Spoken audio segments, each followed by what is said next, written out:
Hey guys, Nick here, Director of Functional Neurohealth, Chief Practitioner.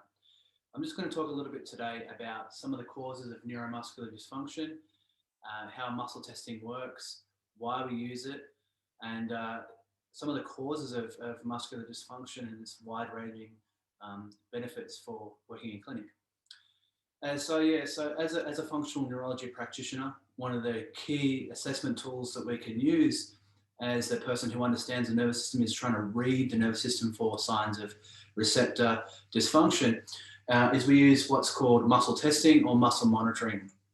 Now, when we use the word muscle testing, people often get confused that we're trying to test for strength or weakness. Now, we may use those terms interchangeably, but more accurately, what we're actually testing is we're testing for the connection between the muscle and the brain or the nervous system. Okay, and we're looking for signs of normal function and dysfunction. That being said, within the nervous system, nothing is abnormal. It's all different signs of levels of compensation to various stressors, whether they are physical, chemical, or emotional. Okay, so over there up here, we've got the types of muscle firing patterns. Okay, so the way the nervous system works is we have many muscles, and everything works in what's called a reciprocal inhibition pattern. So when one muscle is turning on, when we say turning on, it's shortening. The other muscle that's on the opposite side of it is lengthening, and there are various other muscles that are also contributing to that movement. So they're called synergists. Okay, so this is happening at all times, and we wouldn't, if this on and off or shortening and lengthening wasn't able to happen effectively, we would have really disorganized movement, and also it would be reflective of a disorganized or disintegrated nervous system. So muscles are almost like the outermost layer of what's happening in the nervous system. And they can be infected by many different things, as we can see here. We can have structural dysfunctions, physiological, that's to do with the inner workings of the body, or we can also have emotional and limbic dysfunctions. So we're going to look at here now what types of muscle firing patterns are there. So ideally, in a perfect world, in a state of balance, a state of nervous system balance, we're looking for normotonicity right at the end here. Okay, so that is when the muscle actually contracts under load, but it also lets go when it's meant to. Okay, so what I mean by that, if I was to test your muscle, I would place the limb in a certain position. Once you place it in a certain position, a muscle will fire in order to stabilize that muscle. That's just normal human function. Okay, now if I was to test that, say this muscle here, this is the anterior deltoid, I place my arm out like this, I apply moderate pressure, 20 to 30% of max effort, because we're not testing strength here, we're testing neuromuscular function. I'll apply a pressure straight down, and the muscle should hold. Now, is that normal? If I squeeze special cells within the muscle called spindle cells, if I compress them, what that should do is it should simulate excessive load going through that muscle. When we have excessive load going through that muscle, what actually should happen is that muscle should let go. Now, if you've ever been to the gym and you've lifted something too heavy, and then all of a sudden the weights have just dropped out of your hand, that is the spindle cell mechanism, which is in each muscle, right in the middle of each muscle, which has been initiated in order to protect you from further injury. So when we test, we're not going to obviously injure you, we're just going to do a gentle squeeze through the muscle, and what should happen under load then is you should then inhibit. Okay, that will then reset after a few seconds. We lock, testing normally, do I squeeze? It inhibits. If it inhibits after I compress the spindles, there are many other ways to do it, but we're just using the spindle example in this one. That is a sign of normotonicity. So the muscle is firing normally. There's nothing wrong with it. Nothing to change there. Okay, next thing we're going to look at is a state of inhibition. We've got the arrow down. So what do you think that means? What that means is when we apply a load force through the muscle, it's not able to hold and it inhibits, or some people say it goes weak. Well, you can use the word strong and weak. It's kind of shortcut, but it's not really weak or strong. Okay, it's something else. So it inhibits. That means the myotactic reflex, which is meant to reflexively fire the muscle when it goes under stretch, is not working properly. Okay, so we need to then work out from that moment what is causing the inhibition. Well, as we saw before, we've got many different things. We've got structural causes, physiological, and emotional causes that could be causing inhibition. Inhibition can be seen as like a kind of compensation strategy towards stress, usually when the system has been stressed for a long time, or in cases of injury. A normal thing you will see is inhibition of the muscles around the previous injury, even 5, 10, 15, 20 years after the injury has occurred. If this system hasn't been corrected, which is where the power of what we do here, functional neurology, comes in, then you're going to have these compensation patterns, and you could have them for a long period of time, and they're going to set you up for further chances of injury. So inhibition is you test a muscle and it cannot hold. It cannot fire. Okay. The next one along the rank we have in the red here, hypertonicity or over-facilitation. Too much connectivity between the muscle and the nervous system. Very common muscles that we see hypertonic are the upper trapezius, the hamstrings, the glutes, many other ones as well, the biceps and the calves. They're pretty common muscles to be hypertonic. They're in this sort of resting state of being on a lot, and there are various both structural and physiological and emotional reasons as to why they are in that state and why those particular muscles are often hypertonic. So hypertonicity is more linked with the threat response, so a protective response. Generally, it's a healthier response than being inhibited. The more inhibition you have, the more under threat your nervous system is, the more likely you're going to create illnesses, inflammation, and not be robust enough to deal with the inevitable challenges of the world.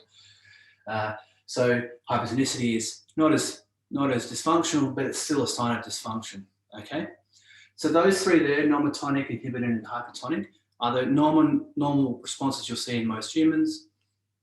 We also have another type of response called functional dysfunctional, where the muscle will appear to be strong, but when we test another muscle, it shows that that muscle was kind of cheating. It was just holding on, but if you go under more threat, that will probably turn to a state of inhibition.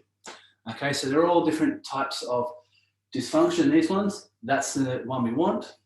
It's impossible for the nervous system to be not impossible, but it's impossible for the nervous system to remain perfectly balanced. Because we live in the world, there's always things going on, and we each have many dysfunctions going on, but not all of them are presented at the surface, okay? This is where muscle testing really shines, because we can pick things up that other systems can't, and even pick things up before they happen. So you can pick up inhibition, hypertonicity, there's nothing going on, but if that wasn't corrected, it would lead to something, okay? So we test all the different muscles in the body. All the different muscles in the body have different structural associations. They have different physiological associations, and they also have different emotional and limbic associations.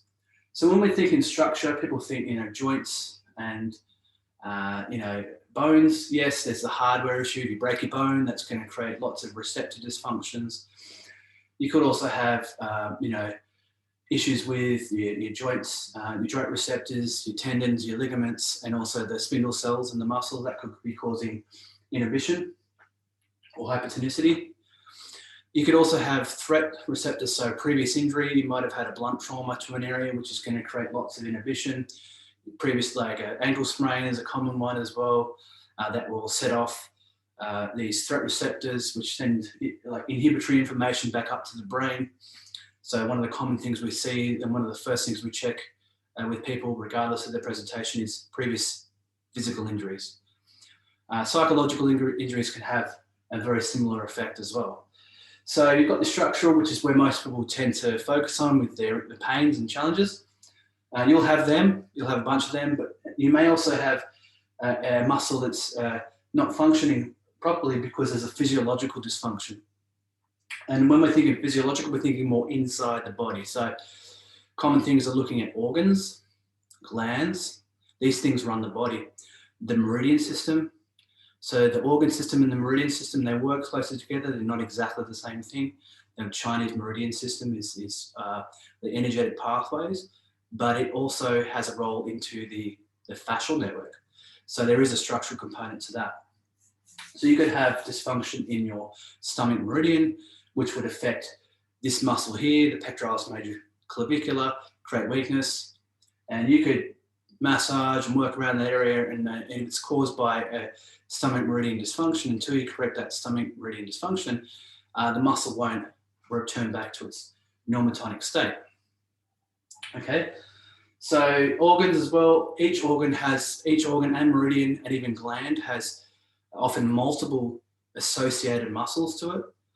And those muscles are also often associated to certain areas of the spine, and then also certain other receptors around the area. So in physiology, also be looking at lymphatic drainage around a previous injury site, or vascular supply to a previous injury site. Commonly nerves get irritated when they don't have enough blood supply, so that's an area that we look at when physiology comes up. So another key one, often we're getting more awareness about this, but this is a really true fact, is that emotional, whether it's conscious or unconscious, can cause neuromuscular dysfunction, can cause inhibition or hypertonicity. So depending on the level of dysfunction, the longer it's been around, it's more likely to cause inhibition. And so then we need to actually clear that emotion, or clear the neural tension, the nervous system tension around that emotional experience. That could be a current experience, a past experience, and one from a long time ago. So at Functional Neural Health, we have protocols for every single component of this, and we have a very clear system of working from the middle out, regardless of your presentation, and then determining what's causing these dysfunctions. Is it structural? Is it physiological? Is it emotional or limbic, which is the emotional system? What's causing that? And we just work our way through the layers until you get to an overall, as close to an overall state of normatonicity or normal tone, not just in the muscles. The muscles are like the reflection of the tone of the balance of your body. So that's really what health is. It's that balance in the body, the robustness of your nervous system, the ability of it to withstand the rigors and the stressors of modern life. So that's our intention. That's why we use muscle testing. That's what you can expect when you come and see me or our team. And we've had some amazing results with that. It's very gentle. It doesn't hurt. It's often very quick. And then it's also progressive as well. So we're not just often getting you out of pain. We then progress you on to become stronger and stronger and more robust, and set you up for less injuries in the future, and more robust health status overall. So if you want to come in and give us a try, guys, what we do is quite different. It is based on neuroscience, 100%. I've been studying this stuff for around 8 or 9 years now, and it's an amazing way to work, and I think you'll love it. So if you're considering coming in to see us, really jump on board. I think you'll be surprised. Thank you.